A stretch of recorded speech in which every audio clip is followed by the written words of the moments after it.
What's up, guys? It's been a while. I start all of my videos like that because it's always been a while since I've made one or posted one. I thought of this idea for this video and I was really excited about it. I graduated about a year ago. I made a graduation reflection video that you can check out. Link is below. The reason I thought of this video is because a couple of my friends graduated. I realized, it's been a year out, and I figured I would talk about how my life is now.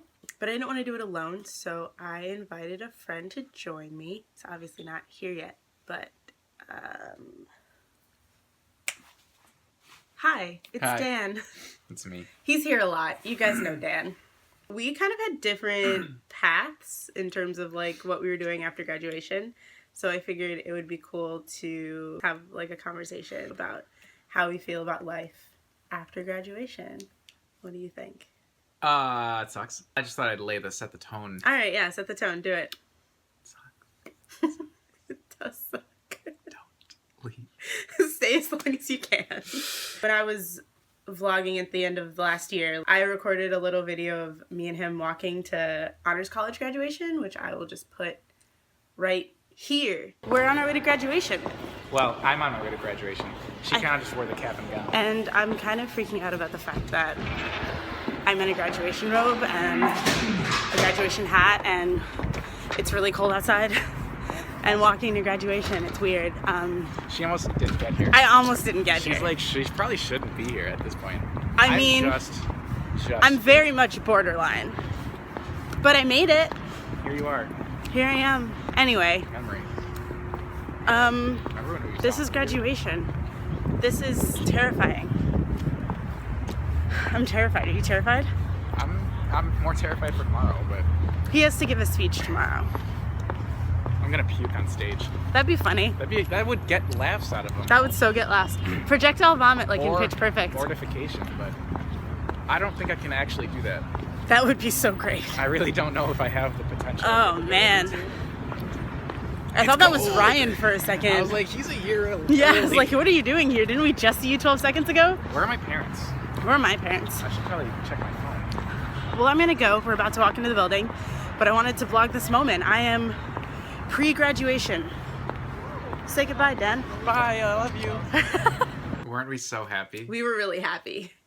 We were just like excited and optimistic and like We were. looking forward to life afterward, and just Because it seems like possible at that it point. seems really possible. Undergrad or college fills you with all these ideals, and it like just shoves the dream down your throat, thinking that that's what you can be nourished with forever. Yeah. And then you're not. You leave and it's just an entirely different ballgame. It sucks a lot. All But right. it's not awful, I'm just... I mean, no, like there are a lot of things I like about adulthood. For instance, money. Yeah, it's kind of nice. Shut up. He's doing a lot better than I am, but in terms of I don't having know. I don't know. money In in terms general, of sanity, I'd say you're ahead of me, but doubtful. I don't doubt that one Oh, bit. we're gonna have to talk later. Let's just kind of talk about like our different paths here. So what did you do? I started as a psychology major. When I first started college, if you've ever seen the show Lie to Me, I wanted to do what they did, which was basically just like... Is that how you pitched your major to people? No, I had a phrase for it, but I can't remember what the phrase was now. Oh, I like Lie to Me. I didn't know that was your thing. Yeah, that's what I wanted to do. That's what you wanted to do? Yeah, and I was really interested in like people and learning about people. I'm still really interested in it. I minored in it, so I didn't lose it completely, but that's what I wanted to do. And then I started through college, and I didn't want to be in school forever. I think it was maybe like sophomore year, beginning of sophomore year, I decided I wanted to change my major. And so I just I knew I couldn't do anything hard science because it's not my forte in the slightest. So I switched to communications because that was very open. There's a lot you can do with communications. And I didn't want to join the business college because I'd heard crappy things about it. And I wanted to focus on social media and media marketing. When I got the job that I have now at the American Library Association, I went in with no experience, and that job was it wasn't kind of new, it was new. It didn't exist before I started working there. So I had the advantage of the position being like molded around me in terms of like what my responsibilities were and that kind of thing. But it isn't, like, to be completely honest, what I want to do in any way. Well, mine's easier than that. I wanted to be a teacher, so I went to UIC because of a scholarship, the same one that she had. UIC is not really a school where people are like, hey, I'm going to go teach, so I'm going to go to UIC. But it is a school where if you want to teach in the city that you go to because they are urban centered. So I did that for 4 years, and I was good at school, and I miss that feeling of being good at something so I got the scholarship and I, got good grades and whatnot, and I spoke at graduation. Then, like, the ride ends and you are back at square one. And so first day of teaching, you have no idea what you're doing. And second day of teaching, you have no idea what you're doing. And you still have no idea what you're doing throughout the first year. And so I've got 6 weeks left or so. In some ways you feel cheated because you thought that you went to school with this dream of everything that could be and everything that should be. But then when you actually do the thing that you spent your life working on, you realize that there's like this tension between what the reality is and what the dream should be. And so how do you negotiate between what you want to happen and what actually happens? How do you... Yeah, that was my next question. What did you think your life was going to look like a year from now? I don't know. Well, you knew you'd be teaching. Yeah. Yeah. Everybody says don't go into teaching, stress, blah, blah, blah. And, like, I got it. Like, sure, okay, yeah, thanks, guys, for the advice. But, like, yeah, once you're in it, you recognize, like, why they said all that. And it's hard. It's been a stressful year, and I feel like I've aged for 5 years in one. But I think it gets easier. I think it gets better. And I think in some ways, like, this is what I wanted to do a year later. This isn't how I wanted to feel a year later. But, so that's an interesting distinction. Yeah, it's an unfortunate one. Yeah. At the same time, like, I don't think that this feeling is permanent. I think that we are both at the beginning of these next of our life. Yeah. And you're gonna be bad at it. You want to feel like a competent person. For sure. That's doing something. Don't kick the chair. Fulfilling. Teaching's the most important. Yeah, it's like one of the most important. If you're like good at it, and I don't think you're bad at it. He doesn't feel great at it. I always just question everything. But that's the newness of it, I think. Yeah, you're right. I'm sure, like, 5 years from now, we'll come back and say, I remember when. That was a really tough time, but... Oh, he thinks we're going to be friends 5 years from now. I hate you so much. At this rate, as soon as the video's done, I'm out. So for me, I didn't have, like, any semblance of a plan. I do have, like, a 5-year plan and a 10-year plan. It's a good plan. You think it's a good plan? It's a plan that if you made it happen, I would be so jealous. 5 years from graduation, 4 years from now, I would like to be living and working in New York. 5 to 7 years from moving to New York, I would like to be working and living in London. I really don't know how that part's gonna work out, but the New York part is far more realistic and doable. What are some things that you didn't expect that have happened? Overall anxiety of living day to day. Like, every day is something to stress about. And I never thought I would live for the weekends, which is kind of a sad thing. Oh my God, yeah. So more than anything else, like recently, especially in April, like there was something in April where every weekend I was doing something and I was like, I really do just kind of live for the next set of days I can have off of work. And that is so sad.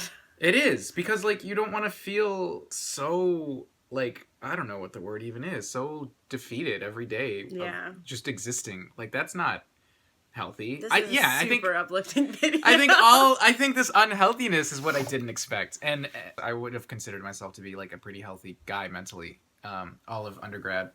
So I was, like, a cheerful guy. I had some issues, a lot of undergrad.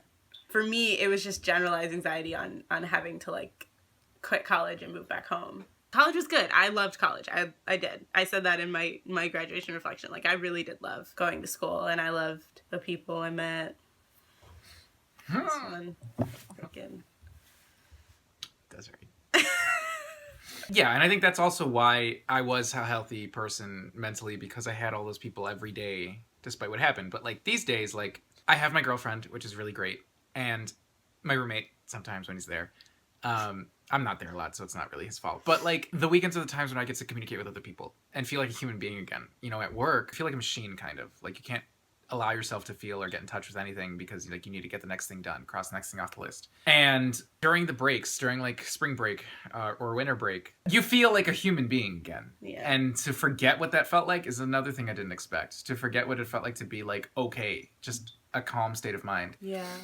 The last time that I would say I experienced like a general like just feel good like happiness was when I was in Texas visiting my sisters and my dad, and I was just hanging out with my sister and like watching Netflix all day. And I was thinking about how like there have been times where I've been so overwhelmed at work that I was having like borderline panic attacks, and I was like, I don't have time to have a full-on panic attack right now. Like, I need to calm down so that I can finish the things that I need to get done. And like, that's a terrible way to be like feeling in a job. It's the other day my hand was shaking and I was like, stop it. Let's go. The class is about to come in. Right, Yeah.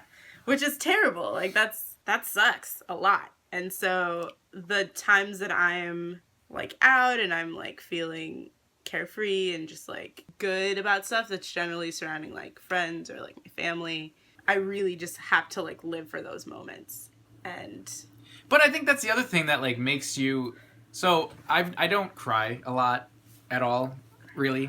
Not for my life, but at things, yeah. And I don't want to say suffering at work, but like the negative feelings that I feel during the week, when I get to experience like good things during the weekends, or like when I get to see a show, it makes that moment all the more eventful for me because I get to like really experience it and really appreciate just how good this thing is. Yeah. And like I would cry for some reason. Like there were tears that would well up at just how lucky I am to be able to like enjoy this moment with friends, or like enjoy the show that I'm seeing, or enjoy this movie. And it would make you just look at these small moments in life to be much larger than they actually ever used to be. So in some ways I'm grateful for like the real world because I think you appreciate things more. Yeah. You're a lot more carefree when you're in college because it's like a lot of independence but still a lot of safety. And the real world, there's like no safety and all the independence. So like you just appreciate things more for sure. Like the independence that I have now and like how much control I have over my life is like basically all I've ever wanted. For me to have that and to like feel that, I'm very, very grateful for that and for like the jobs that allow me to do that no matter how much anxiety they cause me. For as empty as life can feel sometimes, adulthood is when it also feels like the most full too. Yeah. What are you kind of looking forward to, do you think? We talked about it already, but like... Feeling competent. Yeah. Yeah. Feeling like, okay, this is my job. I know how to do my job and things like that. Do you think that your teacher friends feel that? No, they still feel like I do. So that's interesting because they've been in it for a while. Yeah. I mean, by all means, like, yes, some colleagues would say, like, I got much better at it as it went along, but the insecurities and the doubts that you had with you from year one still sustain themselves throughout. And I've heard that across the board, so I think that's just the life of being a teacher. Rough. One of the emails that I got from a guy said something like, you just realize the stress is a part of the job, which is something to get used to. I want the feelings of inadequacy to evolve over time. They won't go away, but I'll learn to deal with them more. That makes sense. That's what I'm looking forward to. Yeah. I'm looking forward to not dreading work every day. Same. I just feel a lot of dread sometimes walking into work, and that's negative. I would really like to not feel that. I think that's it. Should we say something encouraging at the end so people don't... It gets better. Oh, it gets better from what I hear. I mean, like, millions of people have done it before us. Yeah. Literally billions, so we'll be fine. The thing that I dislike the most is when I have, like, adults around me. The most encouraging thing they can think to say is, like, everybody has a hard time at their first job, and, like, you're not gonna love your job. And I'm like, I shouldn't have to dread my job. My job shouldn't cause me anxiety. Like, I don't think that's a positive way to look at it. And I fundamentally reject the idea that you cannot enjoy your job. Like, you are not allowed to enjoy your job. Like, your job shouldn't just be work. That's very much the millennial in me. But, like, you should be able to go to your job and go to work and feel, like, fulfilled and feel like you love what you're doing and feel like it's important and feel motivated and inspired by it. And I think that's a lot of what's lacking for me right now. And I think once I'm able to find those things and have those, feelings towards work, I'm going to be a lot happier. Stay on your grind as long as you can. but also try to find the grind that motivates you. That'll do. Cool. Hey, thanks for being in my video, Dan. You're welcome. Like in an official capacity, not just in a vlog. Cameo? Yeah. Yeah. I mean, what can I say? You was could fun. just say nothing. Was it fun? Yeah, cool. So thanks for watching, and I will see you guys next time. Bye. Bye.